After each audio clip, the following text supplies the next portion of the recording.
नमस्कार good morning. आज मुझे आसली आमर परिवा जो चाष हो फार्म हाउस से आसली मुझे घर कम व्यस्त आज आसली सारू जेहेतु अमल हम से आसली सारू खोलिया बापा को हेल्प करा सारू कि बाहर बादल दुकान बिक्री हम आम घरे कि रमती आज किंतु जीवार था पिकनिक टे बुलवार तारिणी मंदिर किंतु कौन करवा एपटे घर कम जेहेतु रहा तो पड़ो ना सेपटे घर कम चलती एपटे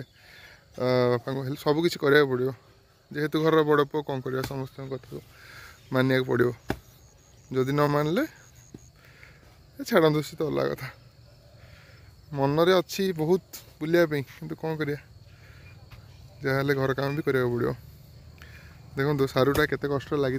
अमल कला बहुत बढ़िया लगुच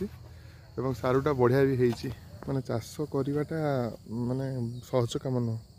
बहुत कष्ट कम किंतु अमल हुए ना बहुत खुशी लगे। आम जाऊँ परिया मार्केट किणिक आणुचे परिया खाईदे किंतु चाष करवाटा बहुत कष्ट। देखो केते खुशी लगुच गोटे सारू नहीं देखा आपन को देखो सारूर साइजटा माने गोटे गचरू प्राय 1.5 ରୁ 2 किलो पाखापाखि सारू अमल होती। देखो केते बड़ गोटे गचरू आहरी भल हो पारि था छाड़ू ए धुआ धुई कार्य कौन चलती बापा धोती आ धोइला भी धोयाटा भी भारी कष्ट धोई सारापर ही फ्रेश सारू बाहर आम जहाँ कर देखो नेक्स्ट गोटे लगी कौन कहले हूँ आंब कषिया अदा जोटा कि आम भोजी भात यूज हुए आ जो ठेला गाड़ी चाट पाट बिकुन से भी यूज करती प्रति बहुत यूज हुए यहाँ आउ यहाँ भी भल अमल होमर।